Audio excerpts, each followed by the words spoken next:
Hello viewers, welcome to my channel Infozone. PAN card আৰু আধাৰ কাৰ্ডৰ দৰে ভোটাৰ আইডি কাৰ্ডখনো আমাৰ বাবে অতি জৰুৰী এখন ডকুমেণ্ট হয়। যদি আপোনাৰ বয়স 18+ আৰু 21+ হৈছে তেতিয়াহ'লে আপুনি ভোটাৰ হেল্পলাইন নামৰ যিটো অফিচিয়েল এপ আছে ইলেকশ্যন কমিশ্যন অফ ইণ্ডিয়াৰ সেই এপটোৰ জৰিয়তে আপোনালোকে কেনেদৰে ভোটাৰ আইডি কাৰ্ডখন এপ্লাই কৰিব পাৰিব তাৰ বিষয়ে আমি এই ভিডিঅ'টোত আজি উপস্থাপন কৰিছোঁ। গতিকে আপুনি ভিডিঅ'টোৰ A to Z আপুনি শেষলৈকে যদি আপুনি সম্পূৰ্ণকৈ চাই তেতিয়াহ'লে আপুনি নিজে আপোনাৰ ভোটাৰ আইডি কাৰ্ডৰ বাবে আপুনি এপ্লাই কৰিব পাৰিব। ভিডিঅ'টো ষ্টেপ বাই ষ্টেপ গাইড কৰা হৈছে, গতিকে বেছি দেৰি নকৰি আহক ভিডিঅ'টো আৰম্ভ কৰোঁ।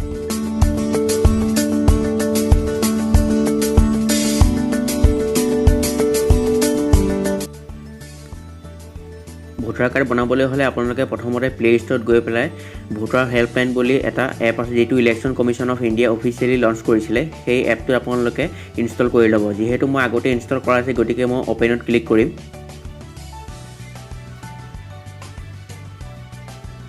ইয়াতে আপুনি আই এগ্ৰীত ক্লিক কৰি নেক্সটত ক্লিক কৰিব। ইয়াতে আপুনি লগইন কৰিব পাৰে আপোনাৰ মোবাইল নম্বৰ আৰু পাছৱৰ্ড দি। আপুনি স্কিপ লগইনো কৰিব পাৰে। ইয়াতে আপুনি ফৰ্মছত ক্লিক কৰিব। ইয়াতে apply online new voter registration. ইয়াতে আপুনি আপোনাৰ নেমটো এণ্টাৰ কৰিব। নেমটো এণ্টাৰ কৰাৰ পিছতে আপুনি অ'কে বটনত ক্লিক কৰিব। ইয়াতে আপুনি লেটছ ষ্টাৰ্ট। ইয়াতে আপুনি মোবাইল নাম্বাৰ এণ্টাৰ কৰিব। মোবাইল নাম্বাৰ এণ্টাৰ কৰাৰ পিছতে আপুনি চেণ্ড OTPত ক্লিক কৰিব। আপোনাৰ মোবাইলত 6 ডিজিটৰ এটা OTP যাব। সেই OTPটো আপুনি ইয়াতে এণ্টাৰ কৰি প্ৰচিড কৰিব। ইয়াতে আপোনাক সুধিছে যে আপুনি ভোটাৰ আইডি ফাৰ্ষ্ট টাইমৰ কাৰণে এপ্লাই কৰিছে নেকি। যদি আপুনি কৰিছে তেতিয়াহ'লে আপুনি ইয়েছত ক্লিক কৰি পেলাই নেক্সট বাটনটোত ক্লিক কৰি দিব।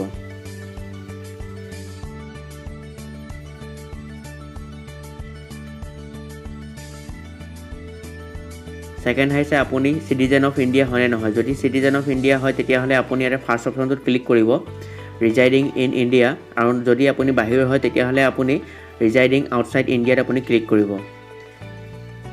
ক্লিক কৰাৰ পিছতে আপুনি ইয়াতে নেক্সট বাটনটোত ক্লিক কৰি দিব। ইয়াৰ পিছতে আপুনি ইয়াতে ষ্টেট চিলেক্ট কৰিব। তাৰপিছত ডেট অফ বাৰ্থ চিলেক্ট কৰিব। তাৰপিছতে আপুনি ডেট অফ বাৰ্থ প্ৰুফৰ বাবে আপুনি ইয়াতে ডকুমেণ্ট চিলেক্ট কৰিব। আপোনাৰ যিখন ডকুমেণ্ট ইয়াৰ ভিতৰতে আপোনাৰ তাত লগত আছে সেইখন ডকুমেণ্ট আপুনি চিলেক্ট কৰি ইয়াতে আপলোড বটনত ক্লিক কৰি আপুনি ডকুমেণ্টটো আপলোড কৰিব লাগিব। আপলোড কৰাৰ পিছতে আপুনি ইয়াতে নেক্সট বাটনটোত ক্লিক কৰি দিব। ইয়াতে মই এটা কথা জনাই থওঁ যে আপোনাৰ এজটো যদি আপোনাৰ 21+ হয়, মানে 21 বছৰতকৈ যদি আপোনাৰ এজ বেছি হয় তেতিয়াহ'লে আপুনি ইয়াতে এজ ডিক্লেৰেশ্যন এখন ফৰ্ম আপোনাৰ শ্ব' কৰিব। সেই এজ ডিক্লেৰেশ্যন ফৰ্মখন আপুনি প্ৰিণ্ট আউট উলিয়াই তাত আপোনাৰ ডিটেইলছ এণ্টাৰ কৰি আপুনি JPG নহ'লে JPG ফাইল বনাই আপুনি আপলোড দিব লাগিব। তাৰপিছত আপুনি নেক্সট বাটনটোত ক্লিক কৰিব।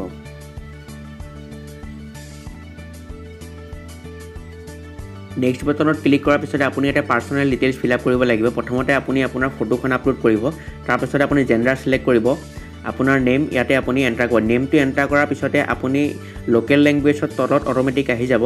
আপোনাৰ নামটো যদি লোকেল লেংগুৱেজত অলপ ভুলকৈ আহে তেতিয়াহ'লে আপুনি ইয়াত গুগল ইনপুট টুলৰ জৰিয়তে আপুনি আপোনাৰ নামটো আপুনি চেঞ্জ কৰি ল'ব পাৰিব। ইয়াতে আপুনি মোবাইল নাম্বাৰ ইমেইল এণ্টাৰ কৰিব। ডিচেবিলিটি চিলেক্ট কৰিব। ডিচেবিলিটি চিলেক্ট কৰাৰ পিছতে আপুনি নেক্সট বাটনটোত ক্লিক কৰি দিব। নেক্সট বাটনটোত ক্লিক কৰাৰ পিছতে আপুনি ইয়াতে ৰিলেটিভছৰ ডিটেইলছ ফিল আপ কৰিব লাগিব। ইয়াতে আপুনি ৰিলেটিভছৰ নেম চিলেক্ট কৰিব। তাৰপাছতে তেওঁৰ যদি EPIC নাম্বাৰ আছে IPIC নাম্বাৰটো আপুনি ইয়াতে এণ্টাৰ কৰিব। তাৰপাছতে আপুনি ৰিলেশ্যন টাইপটো চিলেক্ট কৰি নেক্সট বাটনটোত ক্লিক কৰি দিব।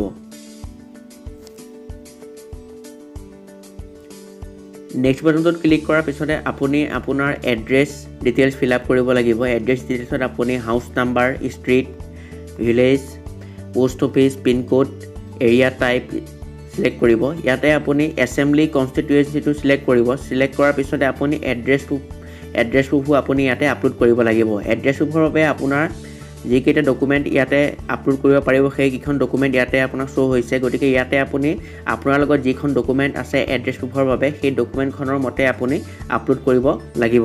আপলোড কৰাৰ পিছতে আপুনি ইয়াতে নেক্সট বাটনটোত ক্লিক কৰি দিব।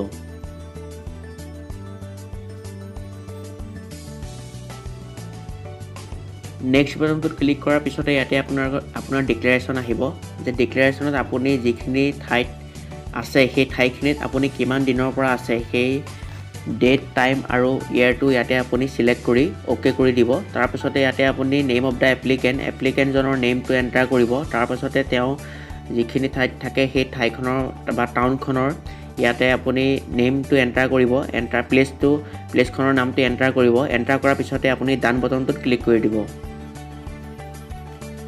ডান বটনটোত ক্লিক কৰাৰ পিছত ইয়াতে আপোনাৰ ফৰ্ম 6 খন আপুনি দেখাই দিব ইয়াতে আপুনি আপোনাৰ ডিটেইলছবিলাক শুদ্ধ হৈছে নে আপুনি হেতু কনফাৰ্ম কৰি ল'ব কনফাৰ্ম কৰাৰ পিছতে আপোনাৰ যদি সকলো ডিটেইলছ ঠিকই আছে তেতিয়া হলে আপুনি ইয়াতে কনফাৰ্ম বটনটোত ক্লিক কৰি দিব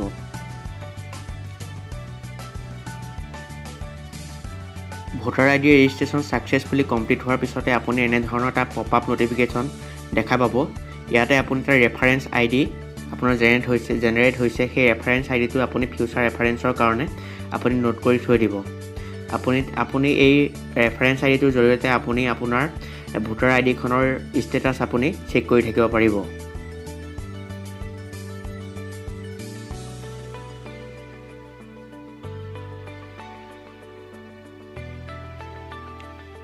আপোনাৰ ভোটাৰ আইডিখনৰ ষ্টেটাছ ট্ৰেক কৰিবলৈ হলে আপুনি প্ৰথমতে এক্সপ্লোৰ বুলি এই বটনটোত আপুনি ক্লিক কৰিব ক্লিক কৰাৰ পিছতে ইয়াতে আপুনি স্ক্ৰল কৰিলে আপুনি এটা দেখা পাব ষ্টেটাছ অফ এপ্লিকেশ্যনত ক্লিক কৰিব ক্লিক কৰাৰ পিছতে ইয়াতে আপুনি আপোনাৰ ৰেফাৰেন্স আইডি যেটো আপোনাৰ জেনাৰেট হৈছিল সেই ৰেফাৰেন্স আইডিটো আপুনি ইয়াতে এণ্টাৰ কৰিব ৰেফাৰেন্স আইডিটো ইয়াতে এণ্টাৰ কৰাৰ পিছতে আপুনি ট্ৰেক ষ্টেটাছত ক্লিক কৰিব